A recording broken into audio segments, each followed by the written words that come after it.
Hi guys, welcome back to the channel. Today in this video, I'm going to be talking about 5 spreadsheets that I use on a daily basis to manage my life more efficiently and not be overwhelmed with the tasks that we need to do while adulting. And if you have been regular on this channel, you guys would know how much I love the Google ecosystem and how my entire ecosystem is based on the Google Drive. So in this video, I'm going to be talking about 5 spreadsheets that helps me track the progress of my goals, track my income, track my expenses, track the books that I am reading, and manage and track my time. Every week, I follow a routine to update all of these Excel sheets, and it hardly takes me 2 minutes per Excel sheet to record all of the details of the entire week. So whenever I have to sit to review towards the end of the quarter or towards the end of the year, I can just quickly whip out my spreadsheet and evaluate my progress for the year. So without waiting any further, let's quickly dive into the Google spreadsheets. Number 1 is 10-year goal execution spreadsheet. Bill Gates once said, people often overestimate how much they can do in 1 year and always underestimate how much they can achieve in 10 years. So I try to maintain a Google spreadsheet of my achievements and my milestones of the different goals that I want to achieve in my life 10 years down the line, so that I am aware and updated about whether or not I'm heading towards that particular goal. And I do this for all of the goals that I have in my life, my health goals, my money goals, my career goals, my relationship goals, etc. I come to this particular spreadsheet every quarter and review my past quarter and set goals for the next quarter. And I also make sure that I divide all of these quarterly goals into 12 small bite-sized goals that I can achieve every week in that particular quarter. So with this premise, I have created the 10-year vision execution spreadsheet. So here you are inside the template of 10-year vision execution spreadsheet. So basically you can customize and build it as per your requirements. So here I started with 2023, Jan, Feb, March quarter 1, April, May, June quarter 2, quarter 3 and quarter 4 like that. And then I will have actionable steps that I need to take on a weekly basis, wins of the past quarter, and the learnings. What are some of the learnings that I had that I would like to learn and change in the next quarter? So I sit with this particular spreadsheet quarterly and write down all of my goals. As you can see, I've divided my 10 years into 40 quarters. So iteration and repetition of 40 quarters that I can have with the help of this particular Google spreadsheet. So if I have to break down a 10-year goal on the money that I want to make when I am 40, I still have 40 quarters to go, and I can break down my 10-year goal into 40 quarters. So this is exactly that you can do. You can replicate it with your finance goals. You can replicate the same to your health goals, to your career goals. Where do you see yourself in the next 2 years, in the next 3 years? You will be able to map everything like that. So consider this particular spreadsheet as your Google Maps of your goals, because this spreadsheet will tell you your way to achieving your goals. Let's move to the next template of Google spreadsheet, that is timesheets, where I record what I did in the entire day. Now this is a habit which is very difficult to keep up with, but I have managed to somehow stick by this particular habit, and the results of this habit is just life changing, because this is exactly how you know where you are spending your time and where you need to work towards reducing to have extra time on hand to do something productive and make more use of your time. So here you are inside my timesheet template, wherein you can record everything that you did in the entire day. So I try to record right from the time that I wake up, from 7 a.m. to 11 p.m. and I also like to record total time of the day, like how many hours did I spend awake and and what all things that I was doing in those hours. Effective time of the day, this is something which is very useful. Then I also ask myself how efficient I was throughout the day and for how much time of the day I was efficient, and phone screen time of the day. So these are the things that I like to record towards the end of the day. And here I'll have categories like, for example, recording a video or maybe working on a research paper, etc., etc. I will have categories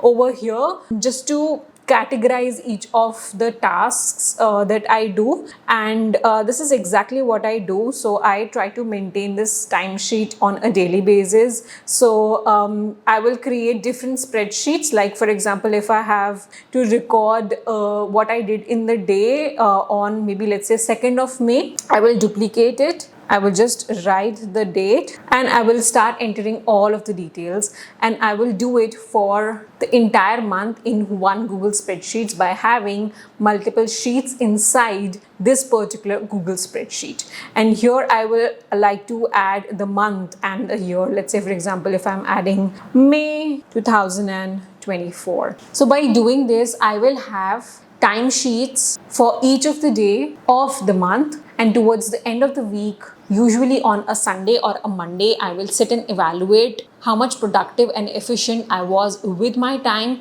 in the last week. And I will also try to make up for things that I've wasted my time on, and that is when I realize when I actually mention it. So for this habit, you need to be brutally honest. So if you spend 2 hours watching Netflix, you need to mention it in your timesheet. You need to detach yourself and you need to do this particular exercise to be able to make sense of where you are spending your time with. And once you do this particular exercise, you will understand and you will automatically stop spending time mindlessly, and you'll be more careful because you have to enter what you did in that particular Excel sheet. At the same time, you can have a repository of your timesheets and you can whip out your timesheet from let's say 4 years back, and you can know what all things you were doing just to make sense of. Let's move to the third Google spreadsheet template that I like to use, that is the expense sheet.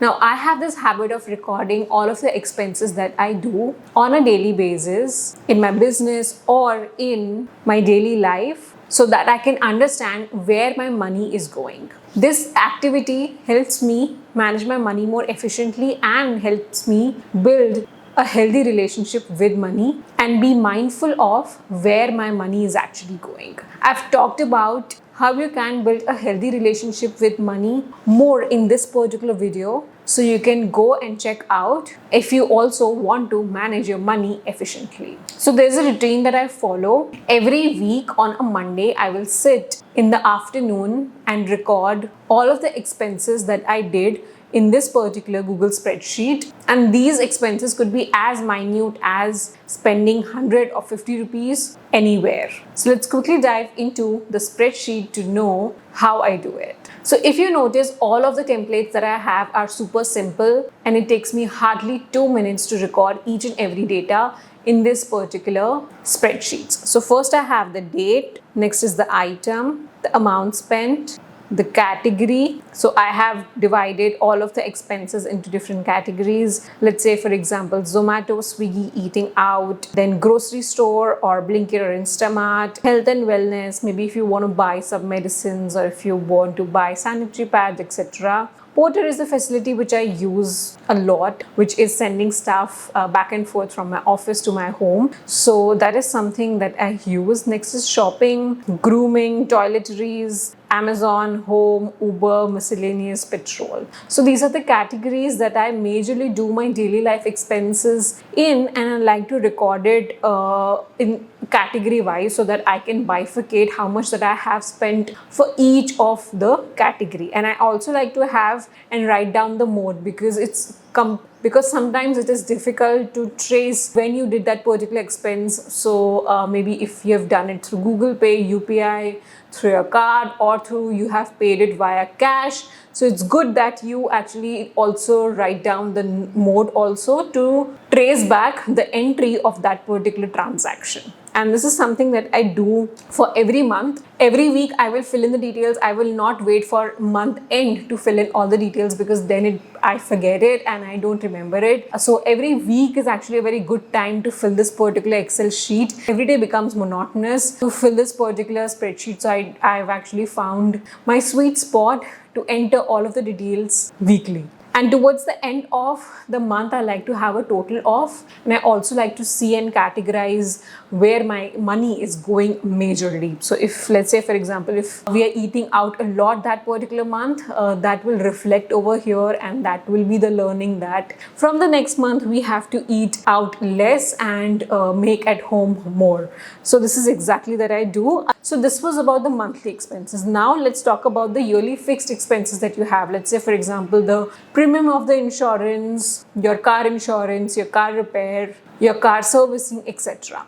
So all of the details you can have it over here. So date due, so it could be maybe every quarter or 6 monthly or yearly. Every month expense you can have in the monthly expense sheet, but if something that is occurring every 4 months, 6 months or 12 months, you can have it over here, and then you'll be able to know that entire year you need to have so much amount to pay for the yearly fixed expenses that come. Usually what happens is we forget all of these expenses, and when they come up, our entire month is fidgeted, and that is not something to be a very good position in. So a detail of expense amount and occurs every. So here you can have quarterly, 6 monthly or yearly. So that was about how you can manage your expenses and track your expenses monthly and be updated about your each and every expense. In management, there is a saying, you can't improve what you don't measure. So now it's time to talk about tracking your income. So here you are inside my income tracking template. So this one is also super simple that you can use. You can write your date. So if you are working full time, you can write the date of the day your salary gets credited, and then you can write the income stream as salary. You can write the amount, the bank account it reflects in, and the type, if it is active or passive. So here I am tracking my income. So the assumption of this particular template is that you have more than one income stream, and if you do not have, then I highly recommend start a side hustle and start creating different income streams in your life, because it is very risky to rely on just one income stream. And if you want to know which different side hustles that you can start, I highly recommend watching this particular video wherein I have talked about multiple side hustle ideas that you can get started with. So next you can add maybe again the date, or maybe if, let's say, for example, if you are having an affiliate income, you can write the date of the day your affiliate site credits your money into your bank account. So that could be the day, income stream, amount, bank account, and type. So this way you'll be able to keep up with different income streams that you have, and whether or not you'd like to work on creating more sources of income streams. Books are my number way of learning. I read a lot of books on a daily basis to keep myself updated and to intensify and to grow my knowledge. So I have a spreadsheet that helps me track the book that I am reading, and also helps me build a repository of all the learnings that I have had from that particular book. Until and unless you are recording and applying all of that you're learning via books, it's useless to read books. You should be reading non-fiction if you just want to pass your time. But if you want to up-level yourself and upskill yourself, this is the exact method that you can adopt to extract the maximum information from the books that you are reading. Okay, so here you are inside my book reading template. So this has 3 spreadsheets over here.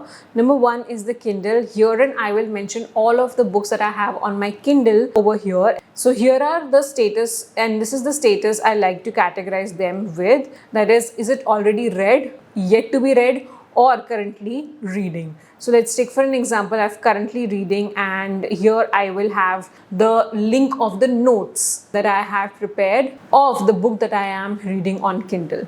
So this helps me be updated with each and every information that I have to extract from that particular book. And if I have to go back to that particular book again, I do not have to read the entire book again. I can just read the notes and be updated about all of the concepts that I want to learn from that particular book. And the similar that I have done is for physical books as well. I will have the same status, read, yet to be read, currently reading, or half read. There are certain books that I drop in between, and that's fine. And then I like to also give the status that I have half read it. Also, at the same time, I will also have a Google folder wherein I will record all of the notes that I have taken from that particular book in a Google document, and I will attach the link over here. So if I have to go to the notes, I don't have to search for the notes. I can quickly just click the link over here and open the notes like this. And the next is books to be read. So this is the list of the books that I want to read. When I stumble upon any new book that I come across, I just quickly open my Google spreadsheets and I will mention the book title over here, or I will just forget it. So this is the way I like to build a books repository, and this is something that I have learned and taken from the time of my PhD, when I used to do similar from the articles that I used to read. I used to follow the similar fashion. I've actually talked about in detail in this particular video, so make sure that you go and watch it. So these were all the spreadsheets that I use to manage and be more efficient at life. Let me know if you found this video helpful and if you'd want to see more spreadsheets, because I have tons of spreadsheets that I use to be productive and efficient at work and at life. So yeah, that was it for this video, guys. Thank you so much for watching this video till the very end, and I will see you in the next video very soon. Till then, bye-bye.